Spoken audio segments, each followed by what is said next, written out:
নমস্কার বন্ধুরা, আশা করি সবাই সুস্থ ও ভালো আছেন। সমরেশ মজুমদারের লেখা মনের মতো মন আর চতুর্থ অংশ পড়া শুরু করছি। ভালো লাগলে লাইক, শেয়ার, কমেন্ট, সাবস্ক্রাইব করে দেবেন। আজ ঘেরা মাঠে খেলা। খবরের কাগজগুলোর কল্যাণে যে উত্তেজনা শুধু দুটো দলের মধ্যে সীমাবদ্ধ ছিল তা ছড়িয়েছে সাধারণ মানুষের মধ্যেও। প্রায় 1000 লোক হয়েছে মাঠে। টস জিতে বড় টিম ব্যাট নিল। মাঠে নামার আগে হরিমাধবদা প্রত্যেককে জিজ্ঞাসা করেছেন কারো বিশ্বাসঘাতকতা করার ইচ্ছে আছে কি না। এই প্রশ্নের জবাবে কেউ হ্যাঁ বলবে না তিনি জানেন, কিন্তু প্রশ্নটা শোনার পর ছেলেরা যেন একটু বেশি চনমনে হয়ে উঠল।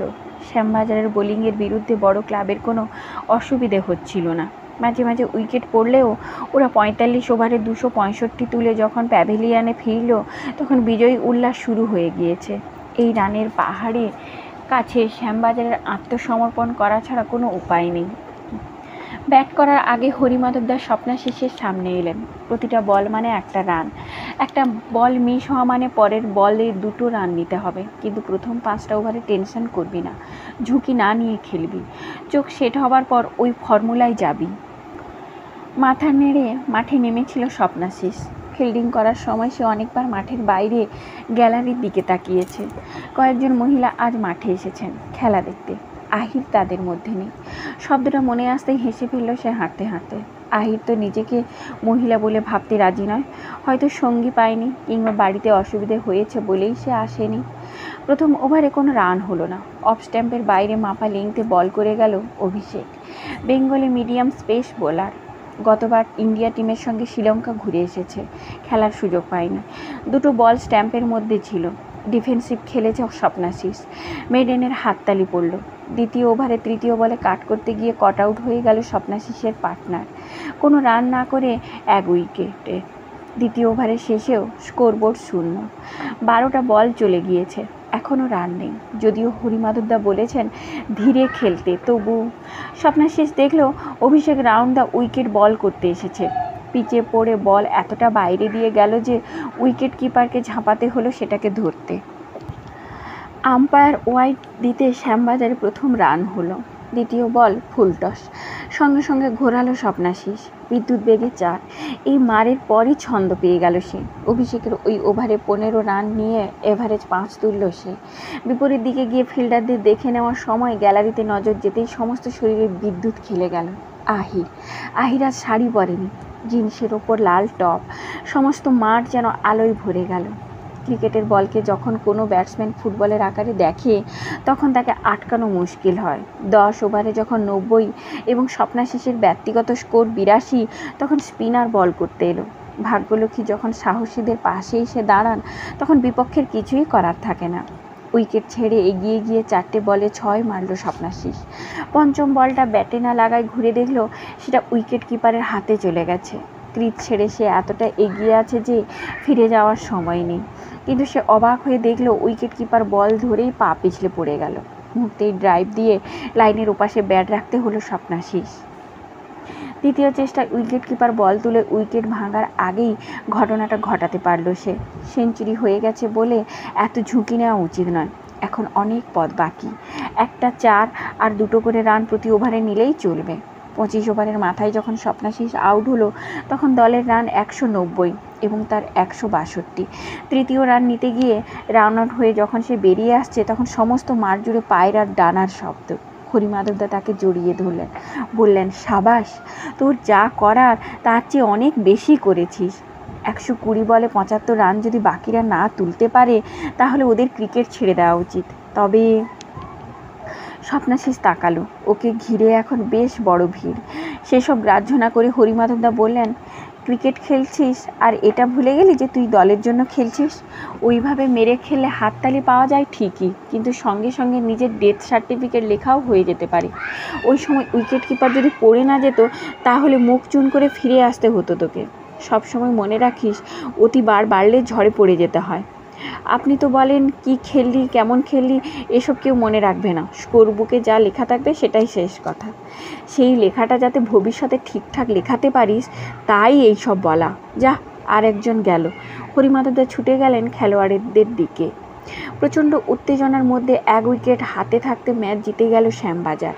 বড় টিমের সমর্থকরা জানতেন তারাই জিতছেন, তাই মাঠে আসার প্রয়োজন বোধ করেননি।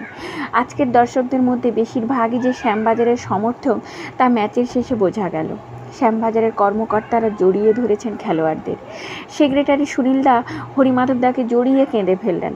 ভাবতে পারিনি, অসম্ভব আপনার জন্য সম্ভব হলো। হরিমাধবদা স্থির। যার সবচেয়ে বেশি হইচই করার কথা তার মুখে কোনো কথা নেই। সুব্রত সহ খেলোয়াড়দের নিয়ে দৌড়ে এসে তাকে কাঁধে তুলে নিয়ে চিৎকার করলো, 3 চিয়ার্স ফর হরিমাধবদা, হিপ হিপ হুররে। সুনীলদা কিছু বলতেই কয়েকজন স্বপ্নাশিসকে মাথায় তুলে নিল। 3 cheers for Swapnashis, hip hip hurray. মানুষের মাথার উপর উঠলে আকাশটা একটু নিচে নেমে আসে, তখন পৃথিবীটাকে অন্য রকম দেখায়। এই অবস্থায় স্বপ্নাশিস দেখল জিন্স আর লাল টপ তার দিকে এগিয়ে আসছে। সে ছটপটিয়ে উঠল নিচে নামবার জন্য, কিন্তু ওরা সেটাকে পাত্তা না দিয়ে সামনে চেঁচিয়ে যাচ্ছে। সুনীলদা তার মধ্যে ঘোষণা করলেন, টিমের সবাইকে অনুরোধ করছি এখান থেকে সোজা দেশবন্ধু পার্কে চলে আসতে। এত বড় আনন্দের দিনে আমরা ওইখানেই উৎসব করব। স্বপ্নাশিস যখন মাটিতে পা দিল তখন একটা হাত তার দিকে এগিয়ে এসেছে। বাপি করমর্দন করলো ওরা। বাপি বলল, দারুণ দারুণ খেললে গুরু। বাপির পাশে যে দাঁড়িয়ে তার দিকে আর চোখে তাকিয়ে স্বপ্নাশিস জিজ্ঞাসা করলো, কখন এসেছো তোমরা? আমি ভেবেছিলাম আসনি। একটু দেরিতে। আমরা যখন এসেছি তখন ওদের 2 উইকেট পড়েছে। সে তো অনেকক্ষণ। এবার আহিরির দিকে তাকালো সে। আহির হাসলো, তারপর একটা প্যাকেট এগিয়ে ধরলো। অভিনন্দন। কি এটা? বাড়িতে গিয়ে দেখবেন। আপনি বলেছিলেন ইচ্ছে করলে কেউ সেঞ্চুরি করতে পারে না, কিন্তু হলো তো। সততা আর কেরিয়ার তাহলে পরস্পরের শত্রু নয়। প্যাকেটটা হাতে নিতেই অন্যদের অভিনন্দন ঢেউ হয়ে ফিরে এলো। তার মধ্যে বাপি বলল, আমরা যাই, অনেক দূরে ফিরতে হবে। স্বপ্নাশিস কথা বলতে পারল না। ওর ইচ্ছে হচ্ছিল আহিরকে আর একটু থাকতে বলতে, কিন্তু এত লোক, এত উত্তাপ, সে কথা বলার সুযোগই পেল না। সাংবাদিকরা এবার ছেঁকে ধরলেন তাকে। প্রত্যেকটা প্রশ্নের জবাবে সে খুব সরল ভঙ্গিতে বলল, হরিমাধবদা ঠিক যেভাবে শিখিয়েছেন সেইভাবেই খেলার চেষ্টা করেছি, তার বেশি আমি কিছু জানি না। আপনি কি জানেন হরিমাধববাবু দীর্ঘদিন ধরে চ্যাম্পিয়ন হবার চেষ্টা করছিলেন, একটা প্রতিশোধ নিতে, এবং সেই জন্যই আপনাদের তৈরি করেছেন। আমাকে উনি খেলা শিখিয়েছেন, এর বেশি কিছু জানি না। আজকের সেঞ্চুরি হয়তো আপনাকে বেঙ্গল টিমে জায়গা দিয়ে দেবে। শুনেছি বড় ক্লাবগুলো আপনার সম্পর্কে আগ্রহী। ওরা অফার দিলে যাবেন? সেটা হরিমাধবদাই ঠিক করবেন। ওরা যখন ট্যাক্সিতে চেপে দেশবন্ধু পার্কে ফিরছে তখন সুব্রত পাশে বসেছিল। হঠাৎ উরুতে চিমটি কাটল সুব্রত। হকচকিয়ে প্রশ্ন করল স্বপ্নাশিস, কী রে, কেসটা কি? ফিসফিসিয়ে জানতে চাইল সুব্রত। কিসের কেস? মাথায় ঢুকলো না স্বপ্নাশিসের। যার মাথা ফাটালি সে তোর খেলা দেখতে এসে প্রেজেন্টেশন দিচ্ছে। নিশ্চয়ই তোর সঙ্গে ওর এর মধ্যে দেখা হয়েছিল। আমার কাছে চেপে গিয়েছিস? মাঠে তো অনেকেই খেলা দেখতে এসেছিল। আমি কি সবাইকে আসতে বলেছি? সবাইকে নয়, ওই একজনকে বলেছিস। বলিসনি? না, ওরা নিজেরাই এসেছে। দারুণ দেখতে, কিন্তু তাতে তোর কি? ঠিকই, বেল পাকলে কাকের কি। তবে গুরু, একটু বুঝে সুঝে এগিয়েও। শ্যামনগর খুব খতরনাক জায়গা। লাস্ট কবে দেখা হয়েছিল? ওখানে গিয়েছিলি? বিশ্বাস কর, সেই খেলার পর আর আমি শ্যামনগরে যাইনি। তোর কপালটা মাইরে দারুণ। দেশবন্ধু পার্কে মিষ্টিমুখ হইচই হবার পর হরিমাধবদা 2 হাত তুলে সবাইকে চুপ করতে বললেন। সবাই শান্ত হলে তিনি বক্তৃতা দেবার ঢঙে বললেন, আজ ক্লাবের তো বটেই, আমার জীবনের সবচেয়ে বড় স্বাদ পূর্ণ হলো। কজন মানুষ একথা বলতে পারে? আমি পারলাম ছেলেদের জন্যে, কিন্তু সেই সঙ্গে নিজেকে খুব ছোট লাগছে। গত 2-3টে ম্যাচ হবার আগে থেকে খবর পাচ্ছিলাম বড় দল লোভ দেখাচ্ছে, আর আমার ছেলেদের কেউ কেউ তাতে সাড়া দেবে বলে ঠিক করেছে। অর্থাৎ যাদের নিয়ে আমি লড়াই করব তাদের কেউ কেউ আমাকে হারাতে চায়। আমি সন্দেহ করতে বাধ্য হয়েছি। শেষ পর্যন্ত ছেলেদের বলেছি। আমি আমার নিজে হাতে গড়া ছেলেদের উপর বিশ্বাস হারিয়ে ফেলছিলাম, অথচ ওরাই আজকে আমার স্বাদ পূর্ণ করলো। নিজেকে তাই ছোট লাগছে খুব। আমি সুনীলের কাছে অনুরোধ করব সিনিয়রদের কোচিং থেকে আমাকে অব্যাহতি দিতে। যেসব শিশুরা প্রথম ব্যাট বল ধরতে মাঠে আসবে তাদের জন্য কিছু করতে পারলে খুশি হব, কারণ শিশুদের এখনও জটিল জীবনযাপন করতে হয় না। একবার ভেবেছিলাম যেহেতু আমার আর কোনো ব্যক্তিগত চাওয়া নেই তাই মাঠে আসা ছেড়ে দেব, কিন্তু না, ক্রিকেট আমাকে যা দিয়েছে তার ঋণ শোধ এই জীবনে হবে না। তাই শিশুদের জন্য আমি রইলাম। নমস্কার। হইচই পড়ে গেল, প্রতিবাদ, আবদার, অনুনয়। জয়ের আনন্দে যেন মুহূর্তেই উধাও, কিন্তু কোনো কিছুতেই হরিমাধবদাকে সিদ্ধান্ত থেকে টলানো যাচ্ছিল না। শেষ পর্যন্ত সুনীলদা বললেন, ঠিক আছে, আমি ওর সঙ্গে আলাদা কথা বলবো। আগামীকাল কোনো প্র্যাকটিস হবে না? সঙ্গে সঙ্গে হরিমাধবদা বললেন, সে কি, প্র্যাকটিস হবে না কেন? কোচ নেই বলে? সুনীলদা চট করে জবাব দিল, কোচ নেই বলে প্র্যাকটিস হবে না? এ কী কথা? তাহলে এতদিন ধরে এরা কি শিখলো? সুনীলদা মাথা নাড়লেন, বেশ, হবে, প্র্যাকটিস হবে। স্বপ্নাশিস একপাশে চুপচাপ দাঁড়িয়েছিল। এখন চারপাশে ছড়িয়ে ছিটিয়ে সবাই হরিমাধবদার কথা বলছে। তার সিদ্ধান্ত ঠিক না বেঠিক এই নিয়ে আলোচনা। একটু বাদে হরিমাধবদা ট্রেন থেকে বেরিয়ে বাড়ির পথ ধরতে সে ওর সঙ্গী হলো। হরিমাধবদা বললেন, আজ তোর কোন খেলাটা আমার ভালো লেগেছে জানিস? ওই নিশ্চিত আউট হওয়া থেকে বেঁচে যাওয়ার পর যে খেলাটা খেলি, ওইটাই খেলা উচিত। তোর সেই বেপরোয়া ভাব চলে গেল, তুই দলের জন্যে খেললি। স্বপ্নাশিস চুপচাপ হাঁটছিল। একটু পরে হরিমাধবদা বললেন, তোর বয়স অল্প, কিন্তু তোর থেকেও আরও কম বয়সে সচিন ইন্ডিয়া খেলেছে। আবার ডেভিডের কথা ভাব, 30 বছর ইন্ডিয়া ক্যাপ পেল। আমার বিশ্বাস তুই এবার বেঙ্গলে চান্স পাবি। বেঙ্গল টিমে যেমন ইন্ডিয়া টিমেও ঠিক তেমনই কোনো ওপেনার নেই। বিহার, উড়িষ্যা, অসমের সঙ্গে খেলাগুলোকে যদি কাজে লাগাতে পারিস তাহলেই অনেকটা এগিয়ে যাবি। স্বপ্নাশিসের এসব ভালো লাগছিল না। সে বলল, হরিমাধবদা।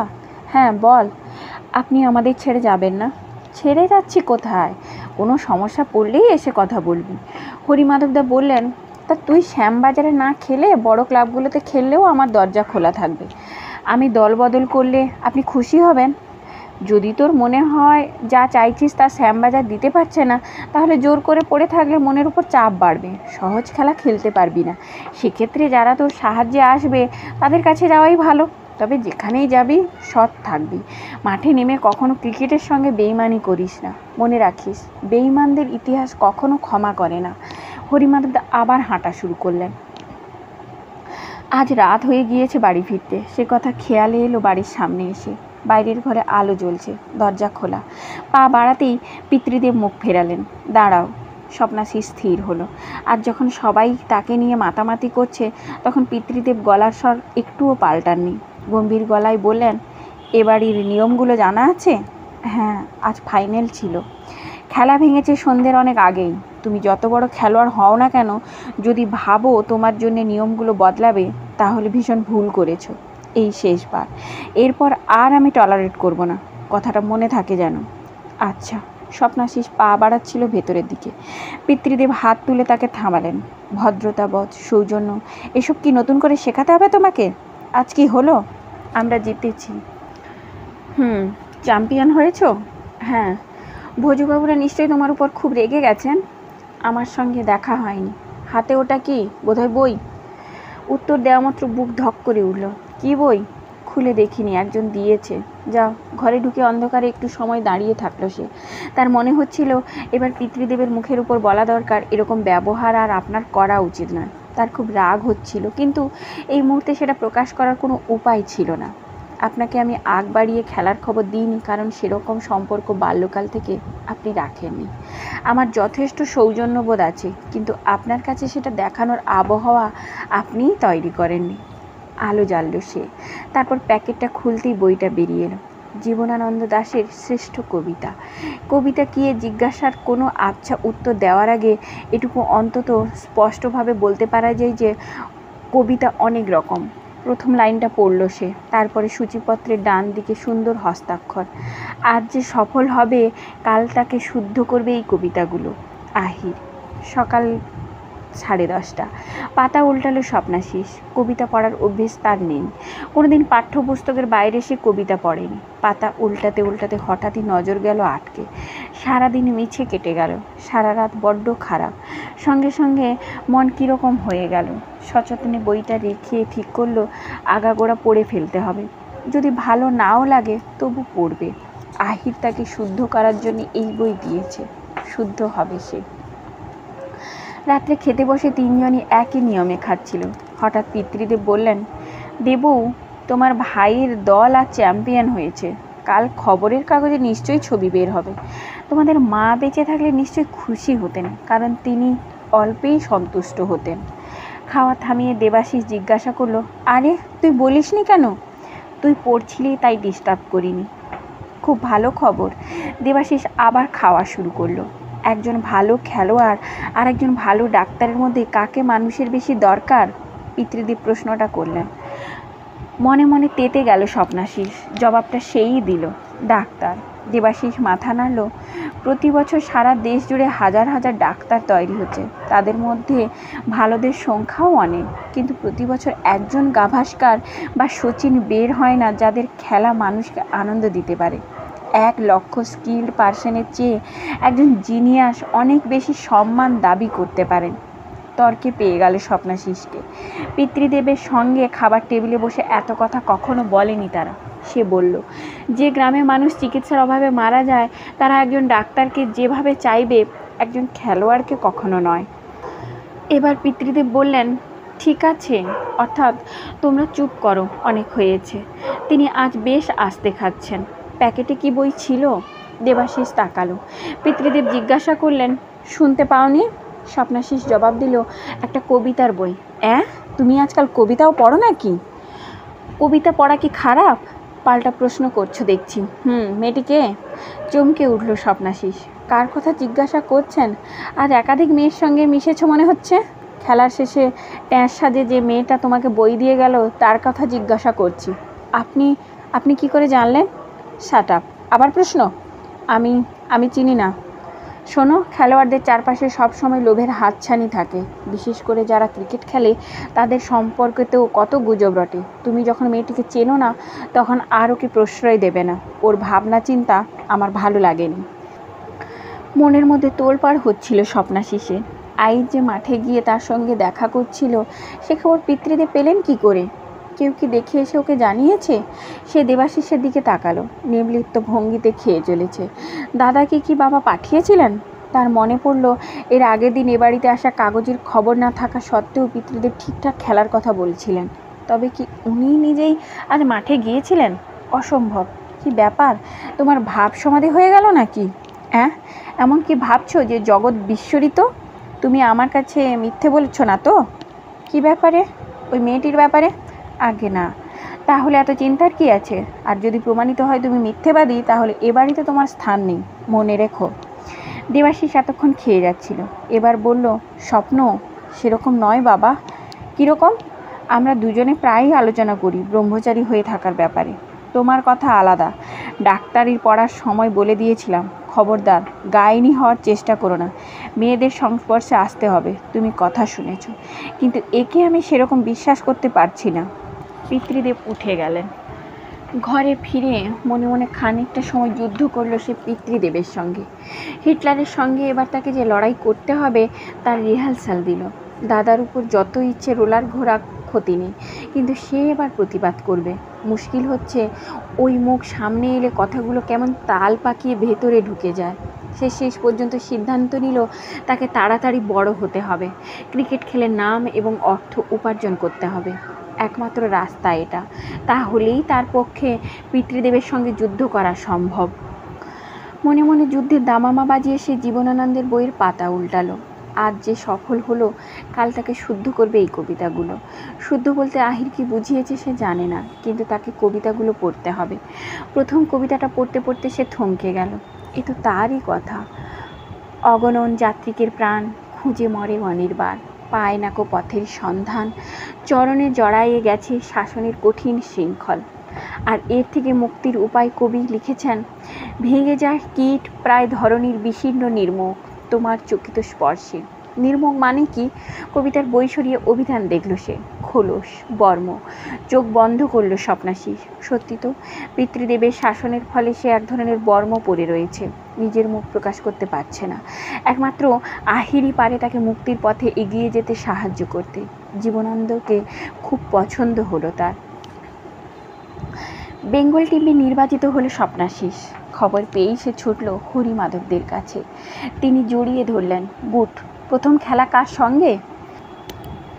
ওড়িশার সঙ্গে কটকে। বাহ, এখন থেকে প্রত্যেকটা ম্যাচই তোর কাছে খুব গুরুত্বপূর্ণ। তুই যত ভালো খেলোয়াড়ই হোস না কেন, রান করতে না পারলে তোর মূল্য কোনোই নেই। পিতৃদেব খবরটা শুনে বললেন, পড়াশোনা যাও বা এতদিন হচ্ছিল, এখন সেটা শিখেই উঠল। বাড়ির বাইরে গিয়ে রাত কাটাতে হবে, সাপের 5 পা দেখো না। আপনি আমাকে অবিশ্বাস করেন? সাহস করে জিজ্ঞাসা করলো সে। করি। মুখের উপর জবাব পেয়ে অবাক হয়ে তাকালো স্বপ্নাশিস। কেন? বিকজ তুমি সাবালক হয়ে গেছো, নোংরা মেয়েদের সঙ্গে প্রেম করছো। ভাবতেই আমার শরীর গুলিয়ে ওঠে। কথাটা তোমাকে বলতেও আমার সংকোচ হচ্ছিল, কিন্তু আজ যখন প্রশ্ন করলে তখন জিজ্ঞাসা করছি মেয়েটা কে। বুকের ভেতর ভূমিকম্প শুরু হলো। কার কথা বলছেন? সঙ্গে সঙ্গে পাশের টেবিল থেকে একটা বই তুলে কাগজটা বের করলেন তিনি। পড়ো, জোরে জোরে পড়ো। দেবু, দেবু, এদিকে এসো, কুইক। দেবাশিস ভেতরের দরজায় এসে দাঁড়ানোর পর কাগজটা হাতে দিলেন। নাও স্টার্ট। কাগজটার দিকে তাকিয়ে হতভম্ব হয়ে গেল স্বপ্নাশিস। এটা পিতৃদেবের হাতে পৌঁছালো কী করে? সে এটাকে নিজের ঘরে অভিধানের মধ্যে রেখেছিল। বোবা হয়ে থেকো না, পড়ো। শব্দটা আছড়ে পড়ল।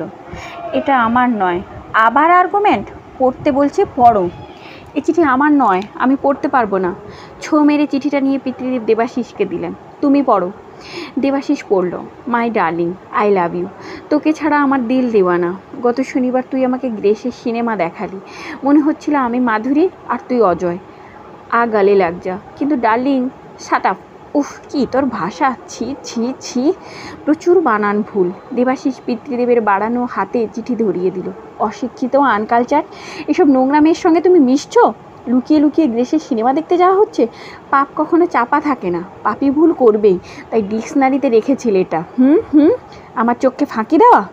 এ চিঠি আমার নয়। আবার মিথ্যে কথা, লায়ার।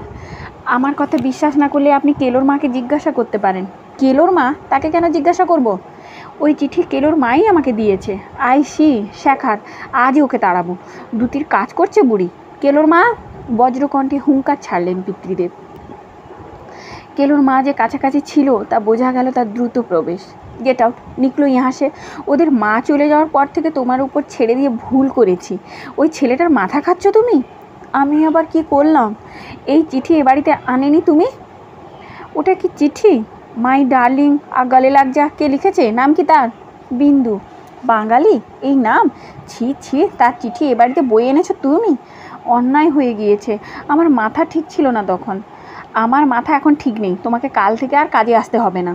সে কি? কেন? আমি তো বললাম আমার মাথা ঠিক ছিল না। ওটা কোনো কৈফিয়ত নয়। Bring that girl. ওই বিন্দিকে নিয়ে এসো এখানে। সে তো নেই। নেই মানে? কেলো ওর সঙ্গে সম্পর্ক কাটান দেবার পর কোন মাসির বাড়ি চলে গেছে। এর মধ্যে কেলো আসছে কোত্থেকে? তার মানে কেলোর সঙ্গে ভাব হচ্ছিল বলে তো আমার মাথা। দাঁড়াও, এই চিঠি বিন্দু কাকে লিখেছিল? কেলোকে। তাহলে চিঠিটা এ বাড়িতে এলো কেন? দাদাবাবুকে দিয়ে পড়াতে এনেছিলাম। কেলোর পকেটে পেয়েছিলাম ওটা। দাদাবাবুর কাছে পরামর্শ চেয়েছিলাম কেলোকে ফেরাতে। তা বলতে নেই, কদিন পরে কেলো আমার সামনে বিন্দুকে বলে দিল কোনো সম্পর্ক নেই। পিতৃদেব এবার স্বপ্নাশিসের দিকে ফিরলেন। বাহ, অনেক গুণ হয়েছে দেখছি। অ্যাডভাইসার হয়েছ, এসব ব্যাপার সমাধান করছো। তলে তলে এত উন্নতি হয়েছে ভাবতে পারিনি। নো মোর, এসব ব্যাপারে একদম থাকবে না। That's my order. আমার ব্লাড প্রেশার বেড়ে গিয়েছে তোমার ব্যাপার দেখে। যাও যাও তোমরা। হঠাৎ স্বপ্নাশিস নিজেকে বলতে শুনল, আপনি অকারণে উত্তেজিত হন। হোয়াট? পিতৃদেবের গলার স্বর ফ্যাসফ্যাসে হয়ে গেল। আর ফেরার পথ নেই। তীর ধনুক থেকে বেরিয়ে গেলে সেটা এগিয়ে যাবেই যতক্ষণ জোর থাকে। আপনি নিজে যা ভাবেন সেটাকেই ঠিক মনে করেন। আমরা বড় হয়েছি, আমাদের কিছু বলার থাকতে পারে, তা আপনি চিন্তাও করেন না। সেজন্যই আপনার প্রেশার বাড়ে। তুমি তুমি আমার মুখের উপর এসব কথা বলছো? আমি আপনাকে একটু অশ্রদ্ধা করছি না। এই দেখুন না, আপনি ওই চিঠিটাকে আমাকে লেখা ভেবে উত্তেজিত হয়ে শরীর খারাপ করছিলেন, ঠিক কি না? এ বাড়ির একটা ডিসিপ্লিন আছে। নিশ্চয়ই, আমরা সবাই সেটা মেনে চলি। কিন্তু আপনি যখনই আমাদের সঙ্গে কথা বলেন তখনই রেগে রেগে বলেন কেন? কেলোর মা বলছিল মায়ের সেই বোন যেদিন এসছিল সেদিন আপনি স্বাভাবিক হয়ে গিয়েছিলেন। তাহলে আপনি সেটা হতে পারেন। তার মানে আমি ইচ্ছে করে অস্বাভাবিক হই? সেটা আপনি জানেন। আমার খেলা দেখতে গিয়েছেন, অথচ এমন ভান করছেন নিজে জাননি। বলুন সত্যি কি না? পায়ের তলায় যেন মাটি পাচ্ছিল স্বপ্নাশিস। অদ্ভুত অদ্ভুত। তোমাদের বলেছিলাম মাসির সঙ্গে দেখা করে আসতে, গিয়েছো? কোনো কথা শোনো? আবার চ্যাটাং কথা শোনানো হচ্ছে। যাও, আমাকে একা থাকতে দাও। হাত নাড়লেন পিতৃদেব। দু পায়ে ডানা বেঁধে যেন ঘরে ঢুকলো সে। আনন্দে লাফাতে ইচ্ছে করছিল, লাফিয়ে নিল। উফ, অনেক দিন ধরে মনে যে ইচ্ছেটা বড় হচ্ছিল, আজ সেটা পূর্ণ করতে পেরেছে।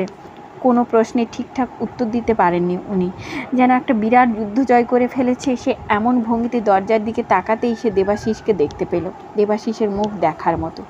দেবাশিস বলল, তোর কি মাথা খারাপ হয়ে গিয়েছে? না তো, মনে হচ্ছে না। কি, তুই বাবার সঙ্গে ওইভাবে কথা বললি? খারাপভাবে বলিনি, যা ন্যায় তাই বলেছি। ন্যায় অন্যায় বিচার করার তুই কে?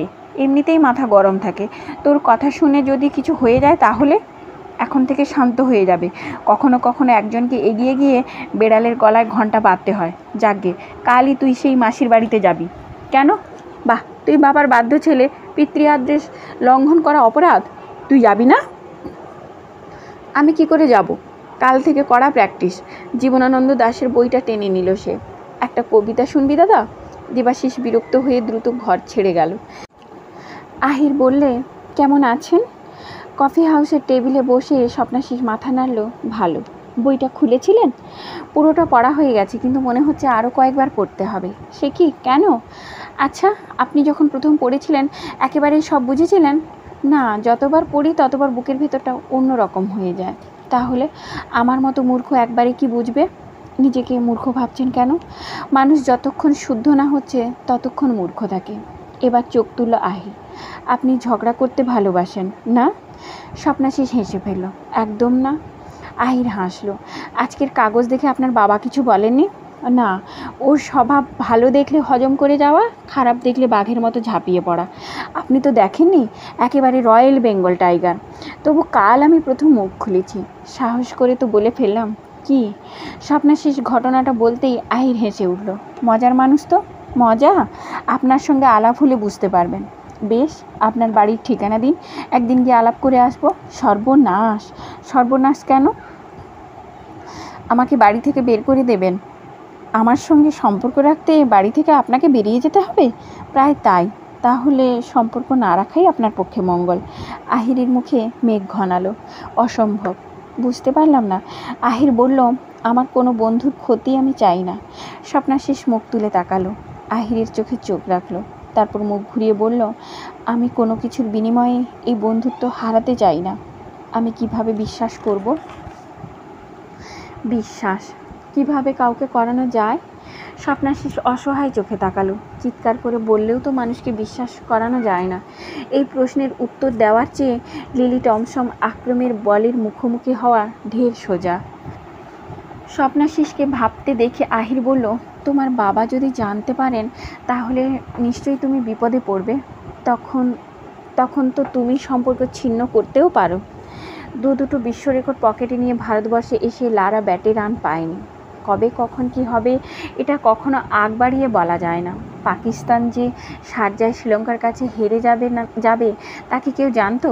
কিন্তু স্বপ্নাশিস নিজে ভবিষ্যৎ নির্ধারণ করল। তুমি আমাকে ত্যাগ করলেও আমি তোমার সঙ্গে সম্পর্ক ছিন্ন করব না। প্রমিস? প্রমিস। আমি তোমাকে বিশ্বাস করলাম। কি করে?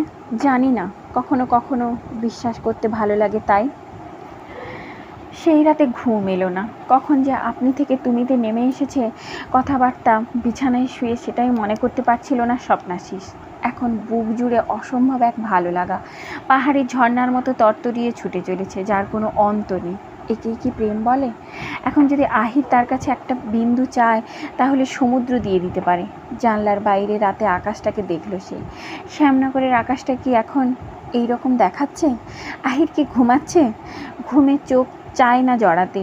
বসন্তের রাতে বিছানায় শুয়ে আছি, এখন সে কত রাত। বন্ধ চোখে আহিরের মুখ, ওর উজ্জ্বল চোখের আলো, চিবুকের ভাঁজে শৈশব চুল। হঠাৎ মনে হলো সে বিদিশার নিশার শব্দ দুটোর অর্থ ধরতে পেরেছে। আর মনে হওয়া মাত্র বিছানায় উঠে বসল সে। জীবনানন্দের বইটা খুলো টেবিল ল্যাম্প জেলে। বনলতা সেন কবিতাটা প্রথম পড়ার সময় ভালো লেগেছিল, সব উপমার সঠিক ব্যাখ্যা পায়নি। এখন যেন একটু একটু করে পেতে লাগলো। তার মনে হলো জটিল অঙ্ক সমাধান করার জন্য যেমন ফর্মুলা দরকার হয়, তার নাম অনুভূতি, বোধ। জীবনানন্দ যেন আহিরকে দেখেছিলেন এই বইয়ের অনেক কবিতাই তাই আহিরকে লক্ষ্য করে। তাকে ভেবে লেখা। আর সেই লাইনগুলো পড়ার সময় সে আহিরকে স্পর্শ করতে পারছে। কবি আর পাঠক এখন একাকার হয়ে এক সমুদ্রের দিকে এগিয়ে চলেছে, যার নাম আহির। একজন প্রাক্তন রাষ্ট্রপতি মারা যাওয়াতে আজ সব ছুটি। আহির তাই কলকাতায় আসবে না। ময়দানে খেলাও বন্ধ।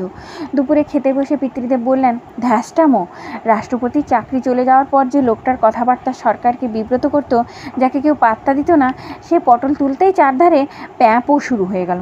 শোক উঠলে উঠছে যেন। ছেলেরা চুপচাপ খাচ্ছিল। এই ধরনের উক্তিতে তাদের কিছু এসে যায় না। দেশ আছে বলে একটা রাষ্ট্রপতি বা প্রধানমন্ত্রী থাকবেন, যাবেন, আর একজন আসবেন, এর সঙ্গে তাদের কোনো সংযোগ নেই। পিতৃদেবের উষ্মার সঙ্গে তাই তারা যোগ দিল না। অবশ্য যোগ দিতে গেলে কথা বলতে হয়, সেই ঝুঁকি নিতে ওরা কেউ চায় না। বাবু, কেলোর মা একটু দূরে এসে দাঁড়ালো। পিতৃদেব মুখ ফেরালেন। আমাকে 2 দিন ছুটি দিতে হবে, কেলোর মা নিচু গলায় বলল। ছুটি? হয় কেন? আমি একটু তারাপীঠে যাব। সে কি, ওখানে কি আছে তোমার? মা আছেন, মায়ের কাছে যাব। তোমার মা? সেরকম কেউ আছে বলে জানতাম না তো। আমার মা কেন হবে? মা কালী। মাই গড, তাকে পুজো দেবার কি হলো? আমাকে যেতে হবে বাবু, তিনি বড় জাগ্রত। কেলোর মা বলল, ছেলেটার ঘাড়ে আর একটা পেতনি চেপেছে, তারাপীঠে পুজো না দিলে যোগ কাটবে না। পিতৃদেব গম্ভীর হয়ে গেলেন। তা আমরা কি হাওয়া খেয়ে থাকবো? আমার উপায় নেই বাবু, এত বছর ধরে আমি তো কখনো ছুটি নিইনি। জ্বর গায়ে এসে খুঁড়িয়ে খুঁড়িয়ে রান্না করেছি। মা বলে গিয়েছিল, কেলোর মা, এদের দেখিস। দেখনি? কিন্তু আমাদের কি হবে? এই বয়সে হোটেলের রান্না খেতে পারবো না। তা তো জানি। আমি 2 দিনের জন্য বনলতাকে দিয়ে যাচ্ছি, সে রেঁধে দেবে। চট করে তো বদলি পাওয়া যায় না। বনলতার সামনের মাস থেকে মল্লিক বাড়িতে লাগবে, এখন বসে আছে বলে রাজি হলো। যাব? চোর ছাড়ছো নয় তো? বয়স কত? চোর না, বয়স একটু কম, 22-23। No never. পিতৃদেব চমকে উঠলেন। মানে? পিতৃদেব সরাসরি জিজ্ঞাসা করলেন, অল্প বয়সী মেয়ে রাখবো না তা তুমি জানো না? 2 দিন তো, আর কাউকে পাবো না আমি। তাছাড়া বনলতার চরিত্র ভালো। কবে যাবে? কাল। একেবারে ঘোড়ার জিন দিয়ে কথা বলতে এসেছো? অ্যালাউ না করলে বদনাম করবে। ঠিক আছে, বিকেলে নিয়ে এসো, তাকে কথা বলে দেখি। বিকেল 4টের সময় হঠাৎ উদয় হওয়া কিছু ভাবনাকে কাগজে লিখে ফেলল স্বপ্নাশিস, এবং তখনই কড়া নাড়া আওয়াজ হলো। কেলোর মায়ের ফিরে আসার সময় এখনও হয়নি। দরজা খোলার শব্দ কানে এলো। পিতৃদেবই খুললেন। মিনিট 5 পরে হাঁকটা এলো। পিতৃদেব তাকে ডাকছেন। লেখা বন্ধ করে খাতাটাকে অন্য বইপত্রের আড়ালে ঢুকিয়ে স্বপ্নাশী পিতৃদেবের ঘরের দিকে যেতে যেতে একটা মহিলা কণ্ঠ শুনতে পেল। অত জোরে চিৎকার করে কথা বলবেন না, শরীর খারাপ হবে। হ্যাঁ, তা অবশ্য। সম্পূর্ণ অচেনা গলায় পিতৃদেব কথা বলছেন। বিশ্বাসের অন্ত রইল না। স্বপ্নাশিস পর্দা সরিয়ে ঘরে ঢুকলো। এই যে, ইনি আমার কনিষ্ঠ পুত্র। স্বপ্নাশিস দেখলো একজন প্রায় প্রৌঢ় মহিলা চেয়ারে বসে আছেন, মোটাসোটা, চোখে চশমা। একসময় সুন্দরী ছিলেন, হালকা নীল শাড়িতে কাজ।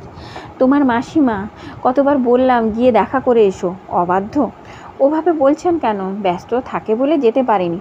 তুমি তো ক্রিকেট খেলো? চুপচাপ মাথা নেড়ে হ্যাঁ বলল স্বপ্নাশিস। আজকাল তো শুনেছি ক্রিকেট খেলে অনেক টাকা পাওয়া যায়। খেলে টাকা রোজগার করে গলফ প্লেয়ার আর টেনিস প্লেয়ার, পিতৃদেব জানালেন। এ কিন্তু দিদির মতো দেখতে হয়েছে, সেই জন্যে আমার দুশ্চিন্তা বেড়েছে। কেন? আমি যা পছন্দ করি না তাই ইনি করেন। সে কি, বাবা তোমাদের কত কষ্ট করে বড় করেছেন, তাকে দুঃখ দিচ্ছ কেন? আমরা দুঃখ দিচ্ছি তা আপনি জানলেন কি করে? সরাসরি প্রশ্ন করল সে। এই তো উনি বললেন, উনি ওরকম ভাবতে ভালোবাসেন। হোয়াট? আমাকে অপমান করার সাহস পেয়েছো তুমি? চিৎকার করে উঠলেন পিতৃদেব। তার মুখ লাল হয়ে উঠল। সঙ্গে সঙ্গে ভদ্রমহিলা হাত তুলেন। আপনি উত্তেজিত হবেন না, উত্তেজিত হলে আপনার প্রেশার বেড়ে যাবে। বাড়ুক প্রেশার, আজ একটা হেস্তনেস্ত করবই। বেশ, তাহলে তাই করুন, আমি যাচ্ছি। না, তুমি বুঝতে পারছো না ভুবন, ডিসিপ্লিন ইজ লাস্ট ওয়ার্ড। ঠিক আছে, আগে আপনি শান্ত হন। বেশ, তুমি কথা বলো, জবাবদিহি চাও।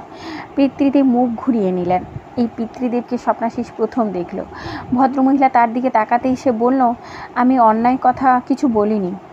উনি কি ভুল বললেন? ভাবছেন যা তাই বলছেন? ঠিক আছে, তোমার দাদা কোথায়? হাসপাতালে গিয়েছে। তাহলে তোমরা ওকে দুঃখ দাও না। না, বেশ চুকে গেল। এখন ওরা বড় হয়েছে, ওদের কথা শুনতে হবে আপনাকে। পিতৃদেব ঝাঁকুনি দিয়ে মুখ ফেরালেন। যাই বলুন, আপনি বড্ড রাগী। মোটেই না, মানব না। দিদির কাছে শুনেছি চায়ে চিনি বেশি হয়েছিল বলে আপনি কাপ ছুঁড়ে ভেঙে ফেলেছিলেন। কি ঠিক কি না? তোমার দিদি তিলকে তাল করতো। আজ এই পর্যন্তই। পরের ভিডিওতে মনের মতো মনের পঞ্চম অংশ নিয়ে আসছি। ভালো থাকবেন, সুস্থ থাকবেন, আর ভালো লাগলে লাইক, শেয়ার, কমেন্ট, সাবস্ক্রাইব করে দেবেন।